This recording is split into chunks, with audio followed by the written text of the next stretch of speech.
Bismillahirrahmanirrahim. Assalamualaikum warahmatullahi wabarakatuh. Innal hamdalillah nahmaduhu wa nasta'inuhu wa nastaghfiruhu wa natubu ilaihi wa na'udzu billahi min syururi anfusina wa min sayyiati a'malina may yahdihillahu fala mudhillalah wa may yudlil fala hadiyalah. Wa asyhadu an la ilaha illallah wahdahu la syarikalah wa asyhadu anna Muhammadan abduhu wa rasuluhu la nabiyya ba'dah. Ya ayyuhalladzina amanu taqullaha haqqa tuqatih wa la tamutunna illa wa antum muslimun. Fa in asdaqal hadithi kitabullah wa khairal huda huda Muhammadin sallallahu alaihi wasallam. Wa syarrul umuri muhdatsatuha wa kullu muhdatsatin bid'ah wa kullu bid'atin dhalalah wa kullu dhalalatin finnar. Hadirin dan hadirat yang dirahmati Allah Subhanahu wa taala, kita lanjutkan pembahasan kita dari pembahasan Al-Aqidah Al-Wasithiyah yang ditulis oleh Syekhul Islam Ibn Taimiyah rahimahullahu taala, dan akidah Al-Wasithiyah, akidah yang spesial ya, karena dia ditulis ringkas oleh Ibn Taimiyah rahimahullahu taala. Kemudian meskipun ringkas tetapi dia mencakup secara umum, secara global seluruh akidah Ahlussunnah wal Jamaah yang berkaitan dengan rukun iman ya, iman billah wal malaikah wal rusul wal kutub, kemudian wal yaumil akhir dan al-qadar. Oleh karenanya barang siapa yang pelajari akidah wasithiyah, maka secara umum dia sudah menguasai usul ahli sunnah, pokok-pokok akidah ahli sunnah yang berkaitan dengan rukun iman ya. Dan perlu dia tambah untuk pelajari kitab tauhid karangan Syekh Muhammad bin Abdul Wahhab rahimahullahu taala, karena dalam kitab Al-Aqidah Al-Wasithiyah tidak membahas tauhid al-uluhiyah. Tidak membahas tauhid al-uluhiyah. Maka siapa yang menggabungkan antara Al-Aqidah Al-Wasithiyah sama kitab tauhid, maka dia telah mempelajari akidah dengan baik ya. Kita masuk pada pernyataan Syekhul Islam Ibnu Taimiyah rahimahullah taala. Beliau berkata, Bismillahirrahmanirrahim. Alhamdulillahilladzi arsala rasulahu bil huda wa dinil haqq liyudhhirahu 'ala ad-dini kulli wa kafa billahi syahida. Segala puji bagi Allah yang telah mengutus rasulnya dengan huda, dengan petunjuk, wa dinil haq, dengan agama yang benar, liyudhhirahu 'ala dini kullih, untuk mengunggulkan agama tersebut di atas seluruh agama yang ada ya. Wa kafa billahi syahida, dan cukuplah Allah menjadi saksi. Wa asyhadu an la ilaha illallah wahdahu la syarikalah iqraran bihi wa tauhidan. Aku bersaksi bahwasanya tidak ada sembahan yang berhak disembah kecuali Allah Subhanahu wa taala, tidak ada sekutu baginya, mengakuinya dan mentauhidkannya. Wa asyhadu anna Muhammadan abduhu wa rasuluh. Aku bersaksi bahwasanya Muhammad adalah hambanya dan rasulnya, sallallahu alaihi wa ala alihi wa ashabihi wa sallama tasliman mazida. Al-Aqidah Al-Wasithiyah, kalau yang punya Majmu' Fatawa bisa dibaca di halaman atau jilid 3 halaman 130. Jilid 3 halaman 130 atau 129 ya. Setelah itu, setelah beliau memberi muqaddimah, membuka risalah beliau ya, beliau berkata, amma ba'du, kemudian daripada itu, fahada i'tiqadul firqatin najiyati al-mansurati ila qiyamis sa'ah ahli sunnah wal jamaah. Ini lafal beliau, kata beliau, fahada i'tiqadu al-firqatin najiyati al-mansurati ila qiyamis sa'ah ahli sunnah wal jamaah.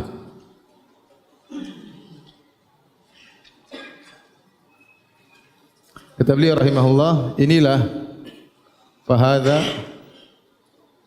i'tiqad, keyakinan ya, al-firqatun najiyah al-mansurah ila qiyamis sa'ah ahli sunnah wal jamaah.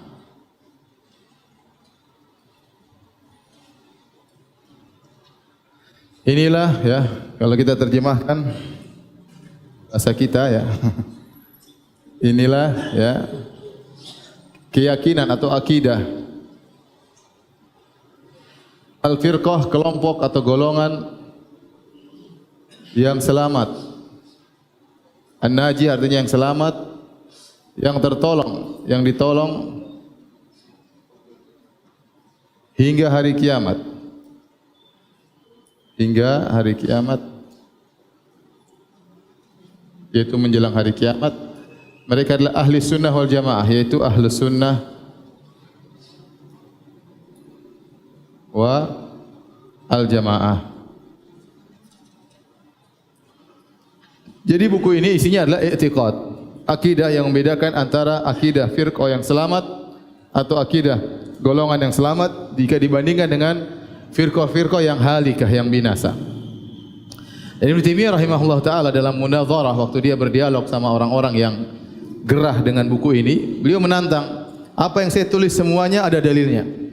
Apa yang saya tuliskan, saya torehkan dalam kitab Al-Aqidah Al-Wasithiyah, seluruhnya ada dalilnya. Dari Al-Quran, dari As-Sunnah maupun dari asar para salaf. Silakan datangkan satu huruf saja yang ada tertera dalam akidah ini yang bukan dari Al-Quran dan Sunnah dan bukan dari salaf. Dan mereka tidak mampu mendatangkannya. Ya.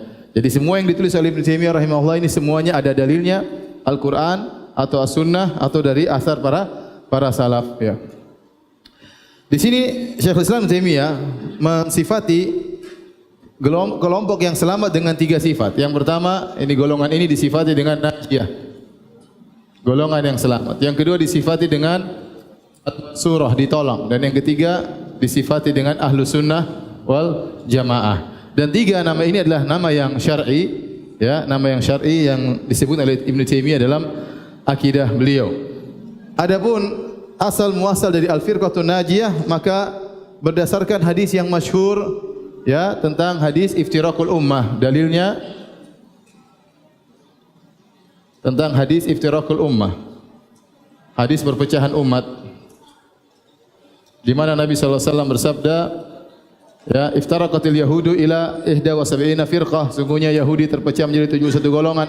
Wa iftaraqatin nasara ila 72 firqah, dan Nasara terpecah menjadi 72 golongan. Wa sataftariqu hadhil ummah ala 73 firqah, dan umat ini akan terpecah menjadi 73 golongan.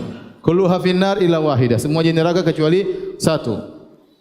Para sahabat bertanya, "Man hum ya Rasulullah?" Dalam sebagian riwayat, "Man hum al-firqatun najiyah?" Atau manin najiyah, siapa yang selamat, ya. Kata Nabi sallallahu alaihi wasallam, as-sawadul a'zam. Dalam riwayat al-jamaah, dalam riwayat hum man kana ala mithli ma ana alaihi wa ashabi.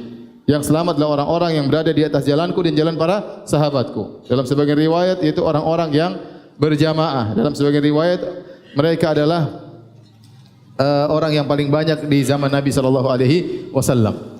Sehingga ada istilah dari mafhum hadis tersebut, al-firqatun najiyah. Karena kata Nabi, kulluha finnar illa wahidah.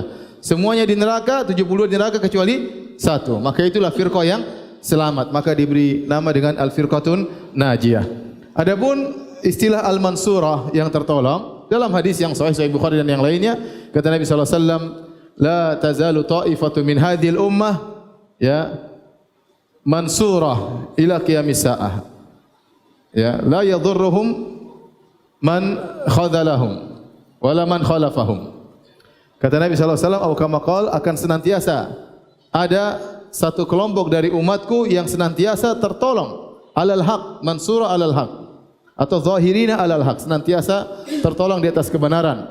Maka tidak memberi kemudaratan kepada mereka orang-orang yang menyelisih mereka atau yang meninggalkan mereka sampai hari kiamat. Ada dalilnya juga.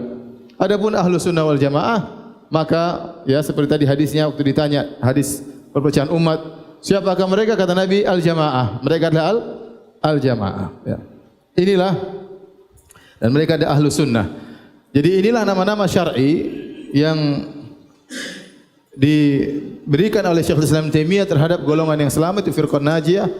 Kemudian mereka itulah yang mansurah, dan mereka itulah yang ahlu sunnah wal jamaah. Nah sekarang untuk memahami hadis ini, untuk memahami penamaan ini, ya, kita akan membahas tentang hadis iftiraqul ummah, tentang hadis perpecahan umat. Atau sudah tulis, saya mau hapus, ya. Sudah? Sudah, ya? Cepat sekali antum. Boleh dihapus.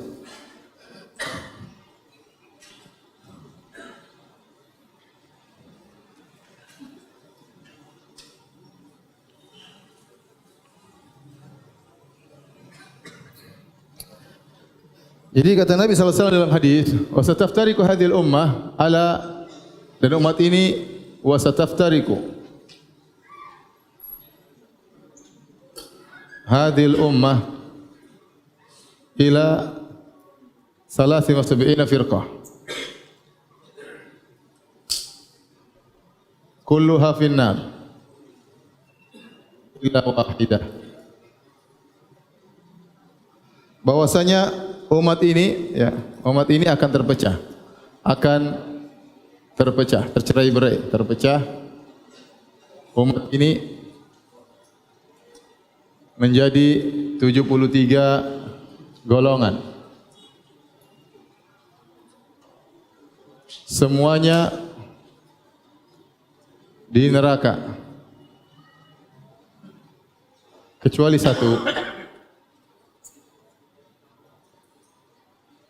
Nah, pada saat bertanya siapa manhum ya Rasulullah, maka datang dalam beberapa riwayat, ada riwayat kata Nabi SAW, dalam beberapa riwayat Nabi menjawab, ya.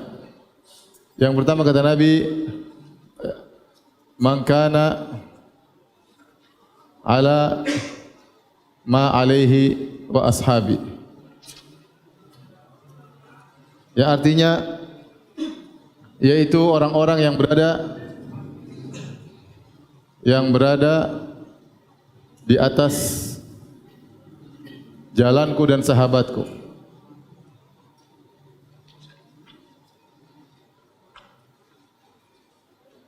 Kemudian dalam riwayat yang lain kata Nabi SAW, humul jamaah. Mereka adalah yang berjamaah, yaitu bersatu, berjamaah. Maksudnya bersatu di atas kebenaran.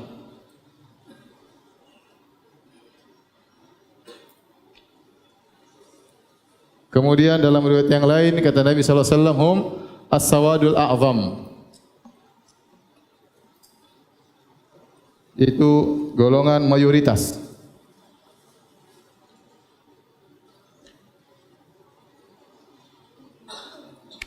Taib, ini berkaitan dengan hadis ini ya. Para ulama membahas bahwasanya tiga lafal ini, man kana misli ma ana alaihi wa ashabi,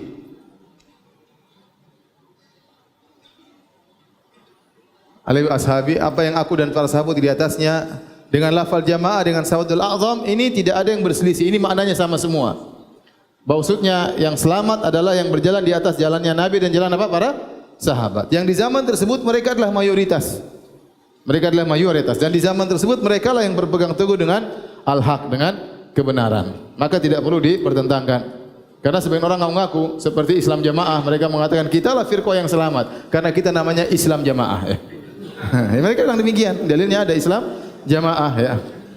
Atau sebagian orang zaman sekarang mengatakan kamilah yang golongan selamat seperti sebagian ahlul bidah. Kenapa? Karena kami mayoritas kata mereka.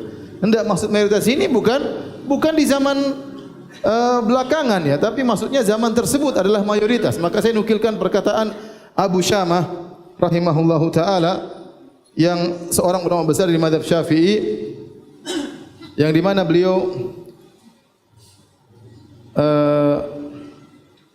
berkata tentang makna al-jamaah. Beliau wafat pada tahun 665. Beliau berkata, wa haitsu ja'al amru biluzumil jamaah fal muradu bihi luzumul haqq wa atba'ihi. Tatkala ada datang perintah untuk melazimi jamaah, maksudnya adalah melazimi al-haq, kebenaran, dan melazimi pengikut kebenaran. Wa in kana al-mustamsik bil haqqi qalilan, meskipun yang berpegang teguh dengan kebenaran cuma sedikit. Wal mukhalifu katsiran, ternyata yang menyelisih justru mayoritas. Li'anal haqq alladzi kanat alaihi al-jama'atul ula, karena kebenaran yang dahulu jamaah pertama berada di atasnya, minan nabi, karena hak adalah yang dahulu jamaah pertama berada di atasnya, minan nabi wa ashabihi, nabi dan para sahabatnya, wala nadhara ila kathrati ahli al-batil ba'dahum, dan tidak dipandang mayoritasnya atau banyaknya ahlul batil setelah mereka. Jadi yang dimaksud dengan sawadul a'zam mayoritas itu di zaman siapa? Zaman Nabi SAW. Bukan sekarang orang mengatakan kita yang paling banyak berarti kita yang benar, setiap yang sedikit berarti salah. Tidak. Ya, tidak ya. Oleh karenanya ini diingatkan oleh para ulama. Demikian juga Imam Al-Barbahari, beliau berkata ya, wal asasul ladzi bayyana alaihi al-jamaah hum ashabu Muhammadin sallallahu alaihi wasallam. rahimahumullahu ajma'in wa hum ahlu sunnah wal jamaah. Jadi asas yang dibangun di atasnya ya al-jamaah ya adalah para sahabat Muhammad sallallahu alaihi wasallam dan mereka adalah ahlu sunnah wal jamaah. Ini poin yang pertama. Hadis ini adalah hadis yang sahih, disahihkan oleh para ahli hadis. Kemudian hadis ini ternyata ya bukan cuma disahihkan oleh ahlu sunnah, seluruh ahlul batil juga mensahihkan hadis ini. Kalau antum buka bukunya, misalnya orang-orang Khawarij, mereka akan sebutkan akan terpecah 73 golongan, yang benar cuma satu, kamilah yang benar ya. Kalau nanti buka bukunya orang-orang Syiah atau bukunya orang Syiah juga mengatakan terpecah 73 golongan, yang benar kamilah yang benar. Nanti baca buku karangan orang Mu'tazilah, mereka juga mengatakan bahwasanya umat Islam terpecah 73 golongan, yang benar cuma satu, kamilah yang benar. Jadi hadis ini secara umum dibenarkan atau disahihkan oleh seluruh firqah ya. Dan masing-masing merasa dirinya yang paling benar ya. Tapi kita lihat ada syarat-syaratnya mau dikatakan benar. Ada syarat-syaratnya. Kemudian ada hadis yang semana dengan hadis ini ya. Seperti hadis Nabi SAW, hadis Irbad bin Sariyah, kata Nabi SAW, innahu may ya'ish minkum fasayara ikhtilafan katsira. Sungguhnya siapa yang hidup setelahku dia akan melihat perselisihan yang banyak. Itu perselisihan dalam masalah agama. Apa jalan keluarnya kalau banyak perselisihan? Fa alaikum bisunnati. Hendaknya kalian berpegang teguh dengan sunnahku. Wa sunnah al-khulafa'ir rasyidin, dan sunnah para khulafa'ir rasyidin. Al-Madinah min ba'di, itu sunnah para sahabat. Addu 'alaiha binawajid, gigitlah dengan geraham kalian. Kata Nabi, wa iyyakum muhdatsatil umur. Hati-hatilah kalian dalam perkara-perkara baru dalam agama. Hadis itu juga semakna dengan hadis ini. Akan ada perpecahan dalam agama, perselisihan yang banyak. Solusinya bagaimana? Berpegang teguh dengan sunnah Nabi, sama berpegang teguh di atas jalannya Nabi dan para sahabat. Paham sampai di sini? Ini menunjukkan bahwasanya firqah najiyah, hadisnya tentang firqah najiyah hadisnya sahih dan didukung dengan hadis yang lain ya. Kemudian juga makna-makna ayat juga Allah melarang kita berselisih ya. Wala takunu kalladzina tafarraqu wakhtalafu min ba'di ma ja'ahumul bayyinat. Janganlah kalian tercerai-berai sebagaimana ya orang-orang ahlul kitab yang sudah tercerai-berai, Yahudi dan Nasrani. Ini juga mendukung hadis ayat Al-Qur'an tersebut, mendukung hadis yang sedang kita bahas. Nah, namun sekarang yang kita perlu bahas tentang lafal-lafal hadis ini. Sabda Nabi sallallahu alaihi wasallam faedah ya. Bismillah.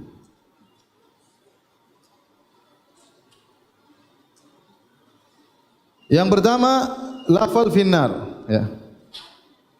Lafal finnar, di neraka.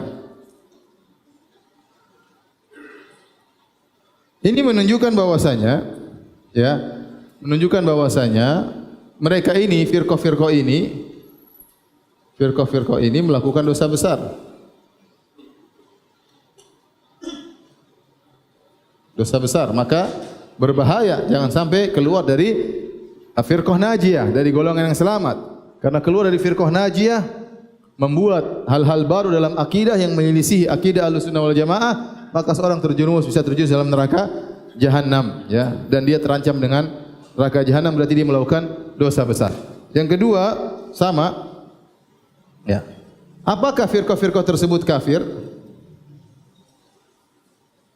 Firqah-firqah yang 72 kafir. Maka para ulama mengatakan mereka tidak kafir. Mereka tidak kafir. Adapun yang kafir,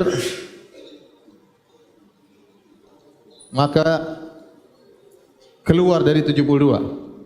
Keluar dari berapa? 73 ya. Jadi yang ke-74. Di luar pembahasan, dalam kurung di luar pembahasan. Di luar pembahasan. Contoh orang-orang zindik tidak masuk dalam hadis ini. Contoh orang-orang munafik tidak masuk dalam hadis ini, paham?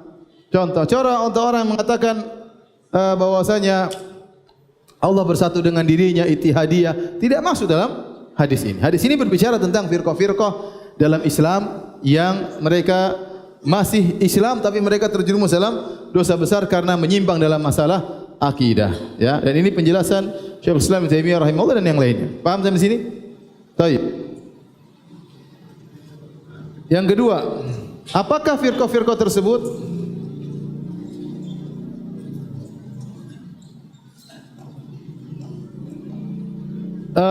Syekhul Islam Taimiyah rahimahullah dalam Majmu' Fatawa, yang mau baca silakan, saya tahu halamannya ya.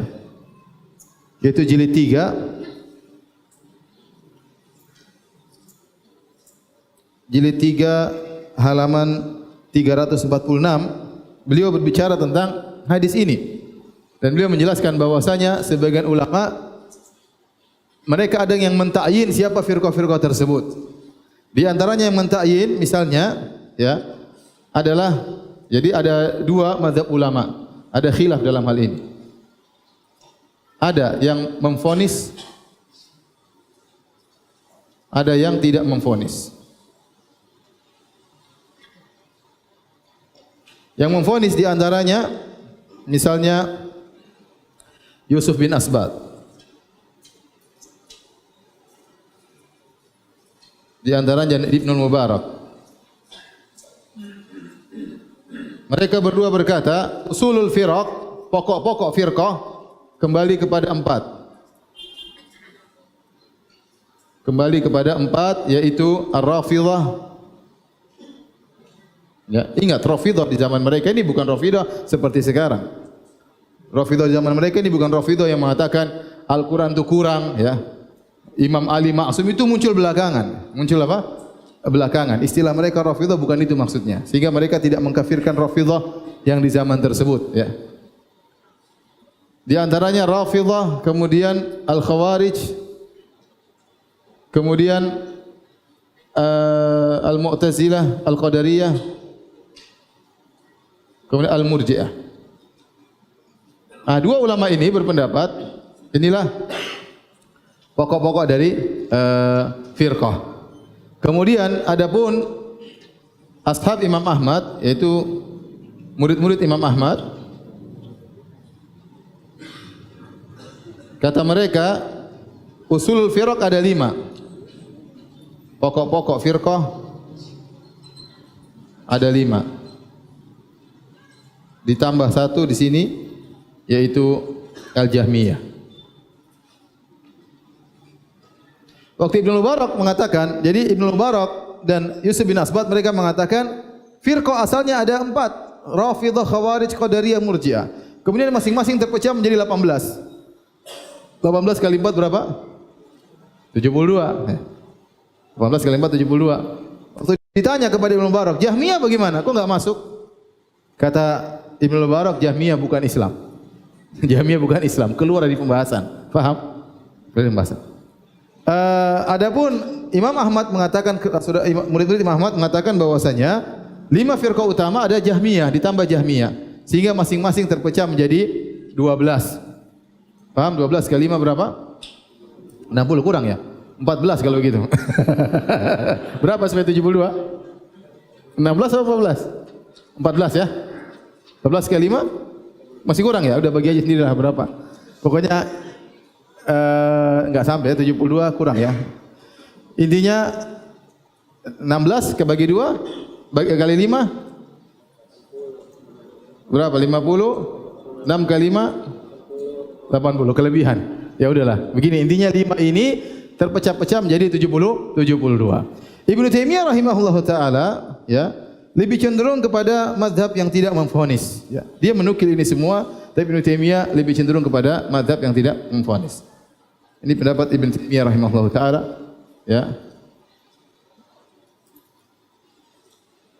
Kenapa kita untuk menekankan bahwa 72 tidak mudah? Sekarang apakah benar maksudnya 72 hanya terbatas pada 5 kelompok dan cabang-cabangnya? Dan apakah sekarang sudah 72? Hari kiamat kita kapan? Mungkin aja muncul firqah-firqah yang lain. Sehingga ini semua membuat beliau rahimahullah ta'ala tidak memvonis. Dan itu lebih hati-hati. Tugas beliau hanyalah menjelaskan kesesatan, kesalahan. Ada memvonis kamu termasuk 72, ini tidak gampang. Tidak gampang.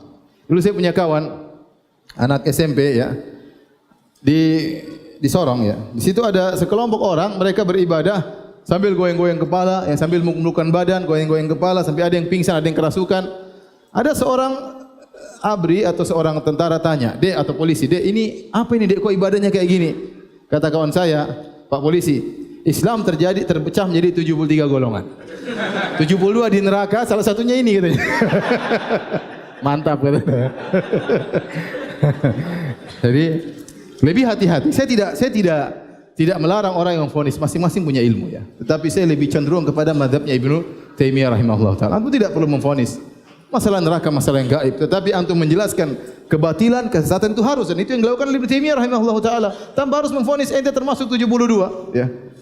Oleh karenanya waktu Ibnu Taimiyah ditanya tentang apakah semua yang menyelisih akidah Ahlussunnah pasti binasa masuk neraka, Ibnu Taimiyah belum tentu. Nanti akan kita nukilkan perkataan Syekhul Islam Ibnu Taimiyah rahimahullahu taala.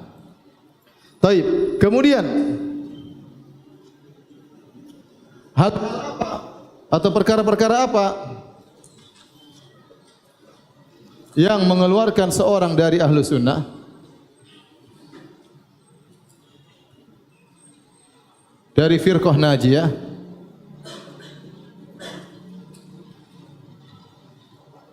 Maka para ulama menjelaskan ini maksud adalah bid'ah-bid'ah dalam akidah. Bid'ah-bid'ah apa?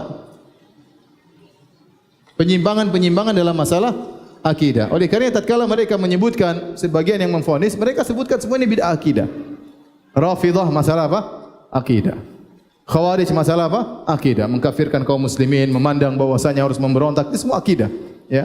Kemudian Qadariyah juga masalah takdir, Murji'ah masalah iman, Jahmiyah masalah sifat-sifat Allah Subhanahu wa taala. Sehingga mereka mengatakan, para ulama menjelaskan bahwasanya bid'ah-bid'ah yang buat seorang keluar dari Ahlussunnah menjadi firqah halikah, keluar dari firqah najiyah menjadi firqah yang sesat, adalah orang-orang yang terjerumus dalam bid'ah-bid'ah besar, yaitu bid'ah-bid'ah apa? Akidah. Ya. Bukan semua bid'ah membuat orang keluar. Ente 72 berarti. Ente 72 termasuk 72.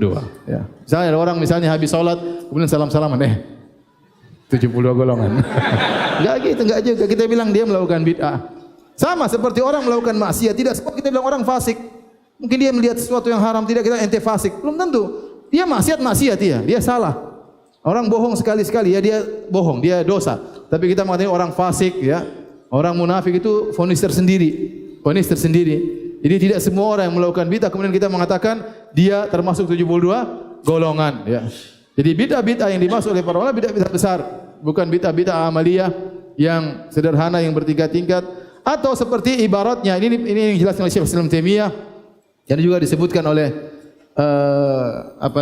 ulama sekarang seperti Syekh Sa'di, kemudian Syekh Ibn Jibrin rahimahumullah taala, atau dengan yang disebut oleh Asy-Syatibi, maksudnya bid'ah-bid'ah yang buat seorang keluar dari Ahlussunnah wal Jamaah adalah bid'ah-bid'ah pada perkara kulliyat. Kulliyat itu perkara-perkara yang mencakup umum. Jadi kaidah umum yang dilanggar, kaidah Ahlussunnah yang umum dilanggar, dan ini akan membawa dampak banyak perkara-perkara kecil yang masuk dalam hal tersebut. Baru dikatakan dia keluar jalan. Contoh. Misalnya akidah kaidah umum Ahlussunnah taqdimun naql 'alal aql. Ahlussunnah mengatakan dalil harus didahulukan daripada akal. Kalau ada pertentangan seakan-akan antara akal dan dalil, maka akal yang dicurigai, bukan sebaliknya. Selalu dalil yang dikalahkan, akal yang dimenangkan. Ini kaidah baku Ahlussunnah wal Jamaah. Kemudian ada orang yang menyelisih kaidah ini, bikin kaidah baru, bahwasanya akal didahulukan daripada dalil, seperti Mu'tazilah dan Asy'ariyah yang mereka mengatakan di dalam buku-buku mereka bahwasanya akal didahulukan daripada dalil, maka ini keluar daripada Ahlussunnah wal Jamaah. Kenapa? Karena di bawah kaidah ini banyak sekali perkara yang akan hancur. Setiap hari enggak masuk akal. Ini enggak benar, selesai. Ya, dan itu tidak ada kaidah yang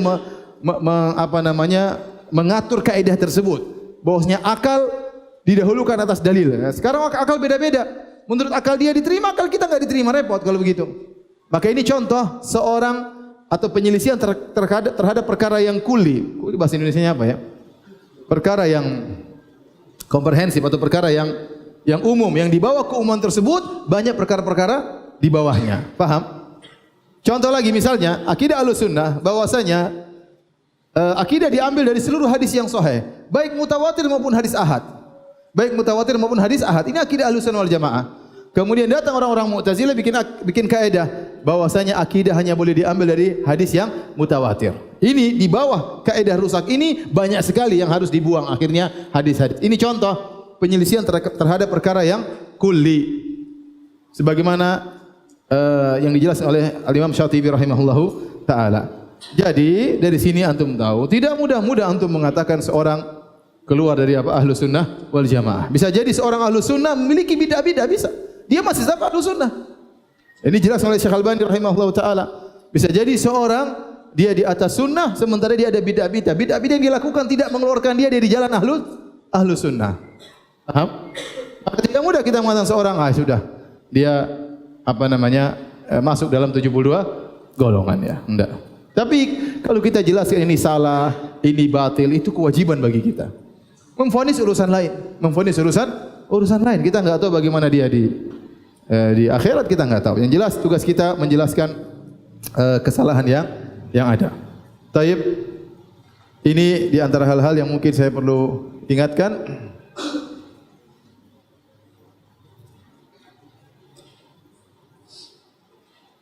Taib, saya rasa cukup ya. Kalau sudah tolong dihapus. Tunggu. Ada yang mau foto dulu sebentar. Ada yang foto. Terlambat. Sudah foto. Sudah hapus saja.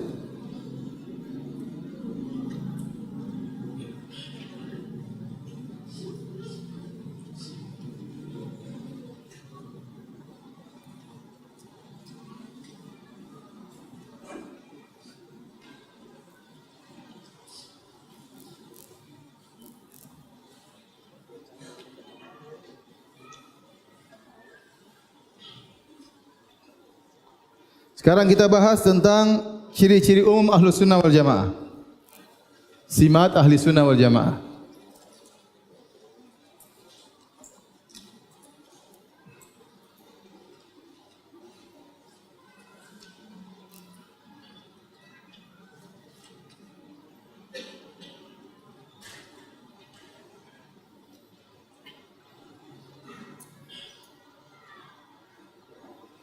Banyak ciri-ciri umum mereka. Di antara ciri-ciri umum ahlu sunnah wal jamaah, yang pertama adalah akidah mereka semuanya dibangun di atas dalil dengan pemahaman salaf.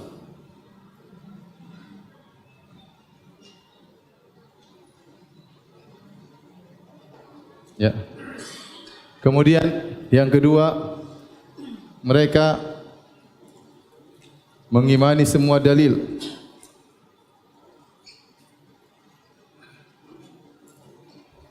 tidak ada yang ditolak sama sekali.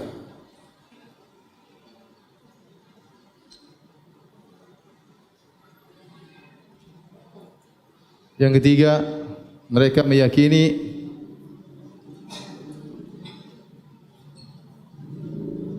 dalil yang sahih, yang sharih, tegas, tidak akan bertentangan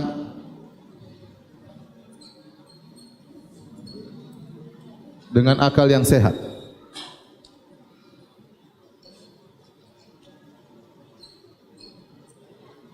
Keempat, kalau disangka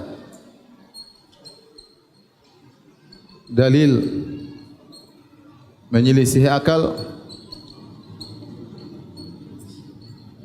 maka akal yang dicurigai.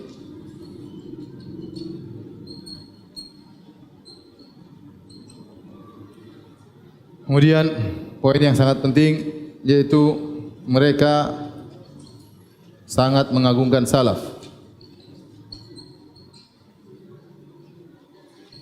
Mengagungkan salaf. Baik. Kita akan singgung satu persatu. Yang pertama, akidah Ahlussunnah wal Jamaah dibangun atas dalil Al-Quran dan Sunnah sesuai dengan pemahaman salaf.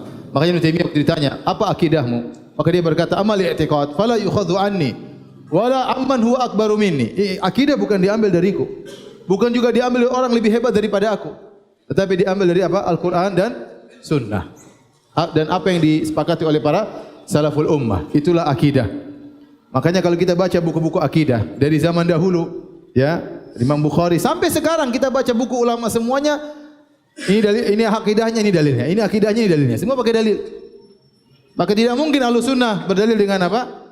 Dengan kasyaf, tidak mungkin. Akidah begini karena kasyaf begini. Tidak mungkin Ahlussunnah berdalil dengan mimpi. Akidah begini karena saya mimpi begini. Tidak ada. Ya. Kasyaf, mimpi itu semua bukan dalil. Mimpi bisa menguatkan, tapi dia bukan dalil. Dalil utama adalah Al-Quran dan apa? Sunnah. Apalagi berdalil dengan perasaan. Dzauq. Ini dalilnya orang-orang sufi. Dzauq, kasyf, kemudian mimpi dan yang semisalnya. Ini semua bukan dalil. Dalil adalah Al-Quran dan Sunnah. Al-Quran dan Sunnah. Dan ini ciri-ciri khas akidah Ahlussunnah wal Jamaah. Kita dapati buku-buku mereka isinya adalah Al-Quran dan Sunnah, Al-Quran dan Sunnah, dan mudah untuk dipahami oleh masyarakat. Kemudian poin berikutnya di sini, mereka sangat menggagungkan salaf. Ya. Mereka sangat menggagungkan apa? Salaf. Kenapa kita Ahlussunnah meyakini generasi terbaik umat ini adalah para salaf? Ini sangat logis karena para salaf adalah mereka adalah murid langsung Nabi sallallahu alaihi wasallam. Kenapa? Kenapa?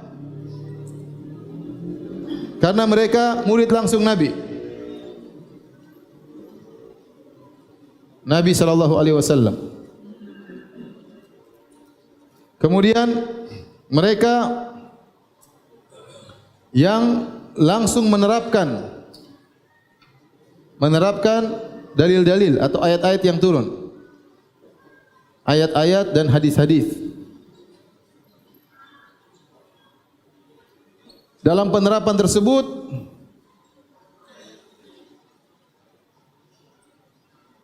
mereka dibimbing oleh Nabi. Kalau salah ditegur oleh Nabi sallallahu alaihi wasallam. Bahkan dibimbing oleh Allah Subhanahu wa taala. Kalau Nabi tidak tahu, Allah turunkan ayat kasih tahu. Makanya mereka sering berdalil bahwasanya ayat tidak turun melarang. Kalau kami salah pasti sudah ada ayat yang turun melarang. Kata Jabir bin Abdullah, "Kunna na'zil wal Qur'anu yanzil." Kami dahulu di zaman sahabat, kami melakukan azal, yaitu kami berhubungan dan kami keluarkan air mani dari rahim seorang wanita. Kalau seandainya itu dilarang, pasti Al-Qur'an sudah turun menegur. Itu dalil bahwasanya mereka dalam penerapan syariat juga dibimbing oleh siapa? Nabi, dan dibimbing oleh siapa? Allah Subhanahu wa taala. Kemudian yang paling menarik yaitu mereka direkomendasi oleh Allah.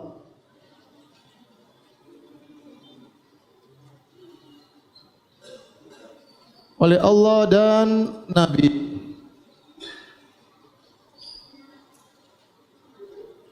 Lahir dan batin. Terlalu banyak ayat memuji para sahabat, ya. Kata Allah tentang para muhajirin, lil fuqara'il muhajirin alladzina ukhriju min diyarihim wa amwalihim yabtaguna fadlan minallahi wa ridwana wa yansuruna Allah wa rasulahu ulaika humus shadiqun. Orang-orang muhajirin yang meninggalkan harta mereka, meninggalkan kampung halaman mereka. Untuk apa? Yabtaguna fadlan minallahi wa ridwana. Mereka mencari karunia Allah, mereka mencari keridhaan Allah. Allah puji niat mereka. Wa yansuruna Allah wa rasulahu, dan mereka telah menolong Allah dan Rasulnya. Allah puji zahir mereka. Mereka menolong Allah dan Rasulnya. Kata Allah, ulaika humus shadiqun. Mereka adalah orang-orang imannya benar. Kemudian Allah puji orang-orang Ansar. Walladzina tabawwa'u dar wal imana min qablihim yuhibbuna man hajara, dan seterusnya. Jadi ayat terlalu banyak, ya, memuji kaum Ansar dan kaum Muhajirin. Was-sabiqunal awwaluna minal muhajirin wal ansar walladzina tabauhum bi ihsan radhiyallahu anhum wa radu'an wa adalhum jannatin tajri tahtahal anhar. Kata Allah Subhanahu wa taala, dan kaum pertama kali masuk Islam, Muhajirin dan Ansar, mereka pasti masuk surga, kata Allah Subhanahu wa taala. Adapun selain mereka untuk masuk surga, syaratnya walladzina tabauhum bi ihsan, harus mengikuti mereka dengan baik. Bayangkan, mereka saking mulianya di sisi Allah dan Rasulnya, dijadikan standarisasi untuk bisa masuk ke surga. Orang yang datang dari belakangan setelah mereka, kalau ingin masuk surga, syaratnya walladzina tabauhum bi ihsan, harus mengikuti mereka dengan pengikutan yang baik. Jadi mereka dijadikan barometer, mengikuti manhaj mereka, barometer untuk masuk surga atau tidak.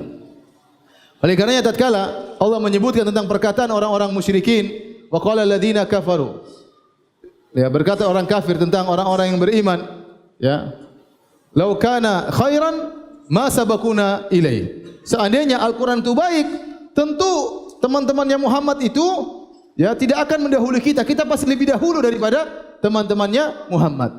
Kalau Al-Quran itu baik, kita lebih dahulu beriman daripada para sahabat. Maka Ibnu Katsir waktu mengomentari ayat ini beliau berkata, wa amma ahlu sunnah. Adapun ahlu sunnah, maka dia ngomong berbalik dengan perkataan orang musyrikin. Kalau orang musyrikin mereka merasa lebih baik daripada para sahabat. Mereka mengatakan kalau Al-Quran itu baik, kita yang pasti duluan daripada para sahabat. Ahlus sunnah tidak, adalah sebaliknya. Ahlus sunnah meyakini lau kana khairan la sabaquna ilaih. Seandainya itu perkara baik, pasti para sahabat sudah lebih dahulu daripada kita. Karena mereka lebih utama, lebih mulia, lebih semangat dan yang lain. Inilah hal-hal yang menjadikan para sahabat, para salaf, generasi yang dipuji oleh Allah dan direkomendasi oleh Nabi sallallahu alaihi wasallam, khairun nasi qarni, tsumma alladziina yalunahum, tsumma alladziina yalunahum. Sebaik-baik generasiku, kemudian sesudahnya dan sesudahnya. Inilah barometer kita untuk berakidah. Akidah kita dibangun Al-Quran dan Sunnah dengan pemahaman para salaf. Kemudian datang orang-orang ya ngaku ahlu sunnah. Ngaku apa? Ahlu sunnah.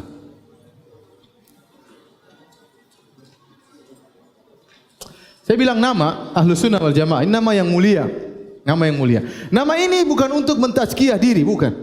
Bukan kalau saya katakan saya ahlu sunnah berarti saya mentazkiyah diri saya, tidak. Sebagai nama pembeda. Sebagai nama pembeda daripada kelompok yang lainnya.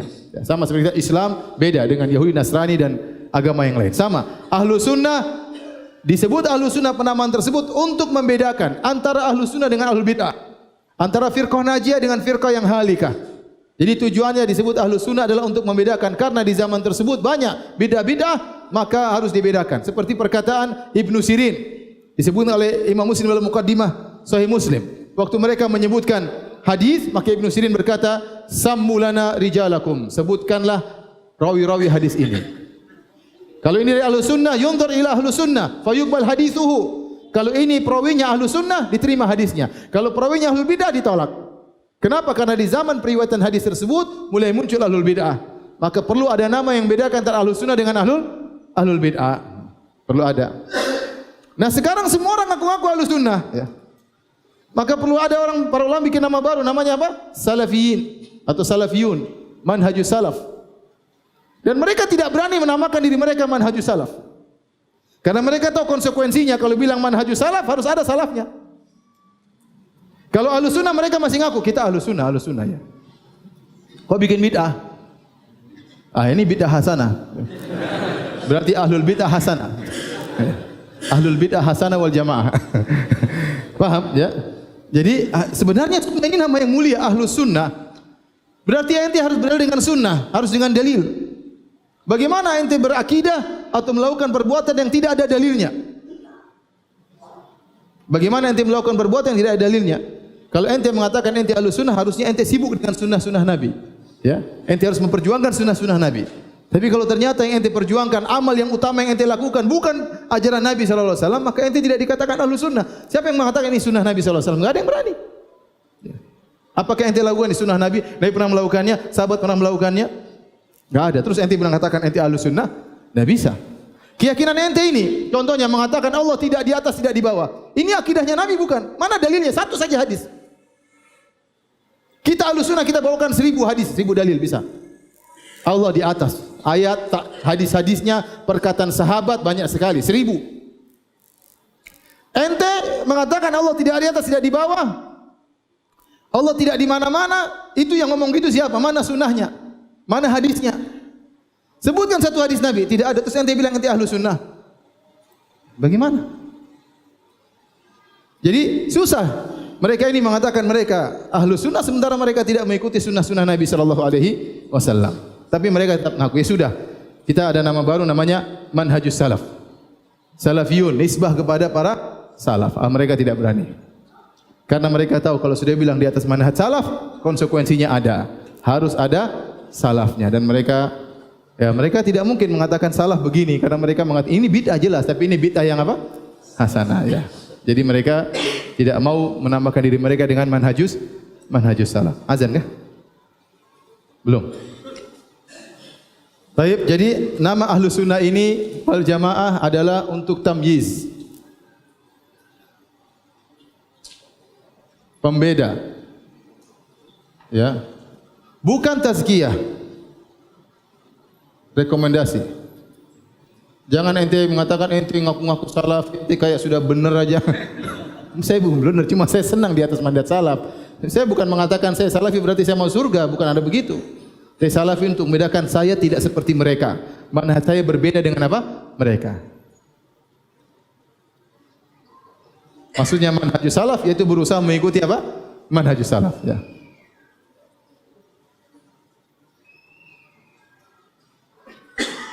Berarti berusaha meniti jalan para salaf secara umum, terutama akidah.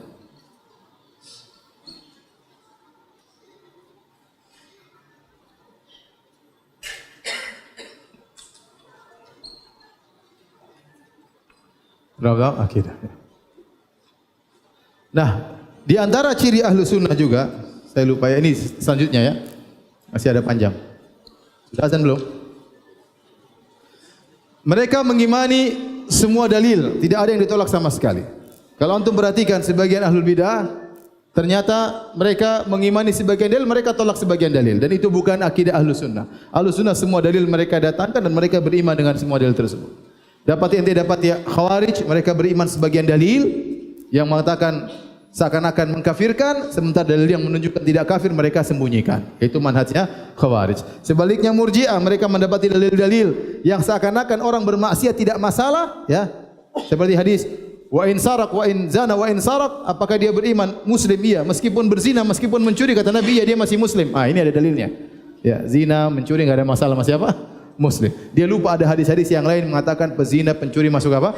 Neraka. Ya. Sehingga beriman hanya sebagian hadis dan menolak yang lainnya. Ya. Sama Qadariyah, mereka hanya mengambil sebagian dalil-dalil yang seakan-akan mendukung mereka, sementara hadis-hadis yang lain yang banyak ayat-ayat mereka takwil, mereka tolak, dan itu ciri-ciri ahlul bid'ah. Adapun ahlus sunnah wal jamaah, mereka mengimani semua dalil dan mereka mengkompromikan dalil-dalil tersebut dan mereka tidak mempertentangkan dalil-dalil tersebut. Ya. Kemudian mereka meyakini dalil yang sahih yang sharih tidak akan bertentangan dengan akal yang sehat. Ya, tidak akan bertentangan akal yang sehat. Makanya Ibnu Taimiyah menulis buku Dar'u Ta'arudil Aql wan Naql, menolak pertentangan antara akal dan dalil. Bahwasanya akal dan dalil yang beliau tulis kalau tidak salah 11 jilid menunjukkan bahwasanya akal dan dalil tidak bertentangan. Kenapa? Karena beliau membantah sebagian orang yang menolak ayat-ayat sifat karena pakai otak mereka. Ya, menolak ayat sifat pakai otak mereka. Menurut mereka tidak masuk akal, Allah tidak boleh begini, Allah tidak boleh begini, Allah tidak boleh bersuara, macam-macam, sehingga mereka tolak pakai akal mereka. Maka dibantah oleh Ibnu Taimiyah rahimahullah taala, ya, dalam 11 jilid dan diringkas oleh Ibnu Qayyim rahimahullah taala dalam bukunya yang sangat menakjubkan yaitu Sawa'iqul Mursalah. Dia sebutkan sekitar 50 bantahan terhadap orang yang menolak mempertahankan akal dengan dalil, dan beliau berkata ini hanya sebagian dari, ya, setitik lautan ilmu guruku Syekhul Islam Ibnu Taimiyah rahimahullahu taala. Kemudian, maka kalau ada dalil yang menyelisih akal, maka yang dicurigai adalah akal. Karena dalil yang benar, yang sahih, benar-benar dari Nabi, benar-benar dari Allah Subhanahu wa taala, tidak mungkin bertentangan dengan akal. Kalau kelihatannya bertentangan, maka yakinlah akal kita yang bermasalah. Akal kita yang bermasalah, pemahaman kita yang tidak sampai, dan Allah berfirman, "Wa ma utitum minal ilmi illa qalila." Dan kalian tidak diberi ilmu oleh Allah kecuali hanya sedikit. Silakan azan dulu.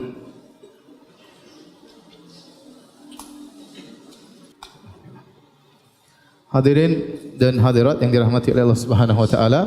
Jadi dari sini kita tahu bahwasanya ahlu sunnah mereka berafiliasi kepada nama-nama yang syar'i, seperti kepada sunnah, ahlu sunnah. Atau seperti perkataan Imam Ahmad, ahlu sunnah siapa? Ahlul hadis.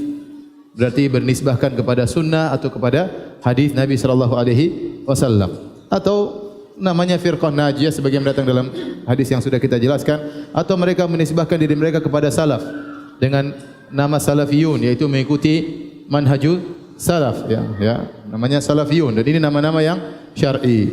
Adapun mereka yang keluar dari ahlu sunnah, kita dapati nama-nama mereka, ya, terkadang dinisbahkan kepada kesalahan mereka, terkadang dinisbahkan kepada pendiri mereka, ya.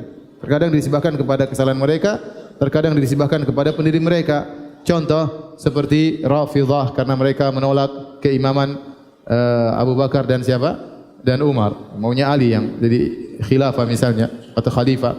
Kemudian contohnya Qadariyah karena mereka menolak takdir, ya. Contohnya Murji'ah karena mereka menolak iman, dinamakan dengan Murji'ah, ya. Khawarij karena mereka keluar dari memberontak terhadap pemerintah yang sah dan mengkafirkan kaum muslimin, maka disebut dengan apa? Khawarij.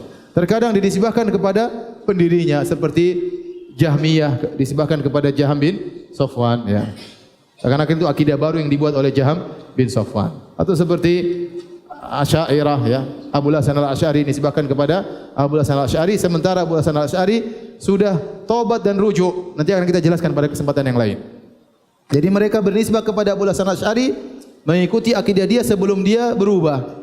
Sementara dia berubah setelah itu dan buku-buku yang sampai kepada kita menyelisih akidah mereka yang ada sekarang ini. Buku-bukunya Abu Hasan al-Asy'ari seperti Maqalatul Islamiyyin, kemudian Al-Ibanah, Risalah ila Ali Thaghar, itu semuanya menyelisih akidah mereka yang mereka yakini sekarang ini. Dan kemudian contohnya lagi Maturidiyah, nisbah kepada Abu Mansur al-Maturidi, ya, disebut akidah Maturidiyah. Mungkin akidah-akidah yang saya juga tidak tahu. Intinya bahwasanya Ahlussunnah memiliki nama yang syar'i, tidak dinisbahkan kepada keyakinan tertentu dan tidak dinisbahkan kepada pendiri, karena ini akidah milik Allah dan Rasulnya yang dipahami oleh para salaful ummah, bukan kreasi Ibnu Taimiyah, bukan kreasi seseorang, ya. Ya, maka kita semua menolak penisbatan kepada orang atau akidah tertentu yang bukan dari Al-Qur'an dan Sunnah. Terakhir saya sampaikan kepada para hadirin dan hadirat yang dirahmati Allah Subhanahu wa taala, ya. Ibnu Taimiyah dia bercerita tentang perdebatan beliau sampai beberapa majelis berhari-hari, orang-orang yang mengkritiki beliau tentang Al-Qidah Wasithiyah, dan kemudian beliau membantah hujah-hujah mereka dan beliau menjelaskan dengan baik. Kemudian beliau berkata, fa hadzal i'tiqad, di antara perdebatan beliau menyampaikan kepada para hadirin, fa hadzal i'tiqad huwal ma'thur anin Nabi sallallahu alaihi wasallam. Inilah akidah yang saya tulis inilah yang datang dari Nabi sallallahu alaihi wasallam wa ashabihi, dan juga dari para sahabat radhiyallahu anhum, wa hum man ittaba'ahum al-firqatun najiyah. Maka mereka itu sahabat dan Nabi sallallahu alaihi wasallam dan para pengikut mereka itulah firqah yang golongan yang selamat, ya. Kemudian beliau berkata, wa kullu ma dzakartuhu fi dzalik, dan semua aku sebutkan dalam akidah ini, fa innahu ma'thurun anis sahabah, semuanya datang dari sahabat, bil asanidis tsabitah, lafdhuhu wa ma'nahu, semuanya datang dari sahabat dengan sanad-sanad yang sahih, lafalnya dan maknanya. Jadi Ibnu Taimiyah hanya merangkai saja sebenarnya. Apa yang dia tulis akidah Wasithiyah ini semuanya lafalnya datang dalam dalil atau dari perkataan para sahabat, bukan kata-kata dia, ya. Semuanya ada dalilnya. Wa idza khalafahum man ba'dahum lam yadhurra fi dzalik. Kalau ternyata setelah itu muncul orang-orang menyelisihi mereka, maka mereka tidak akan mendapatkan kemudaratan, enggak ada masalah. Tapi yang saya tulis adalah perkataan apa? Mereka dengan sanad yang sahih. Tsumma qultu lahum, kata Ibnu Taimiyah, kemudian aku berkata kepada mereka, orang-orang mendebat beliau, perhatikan sini. Wa laisa kullu man khalafa fi syai'in min hadzal i'tiqad yajibu an yakuna halikan. Tidak semua orang menyelisih akidah yang saya tulis ini berarti dia harus binasa, masuk neraka. Fa innal munazi' qad yakunu mujtahidan mukhti'an yaghfirullahu khata'ahu. Terkadang yang menyelisih bisa jadi dia berijtihad dan dia salah dan Allah mengampuni kesalahannya.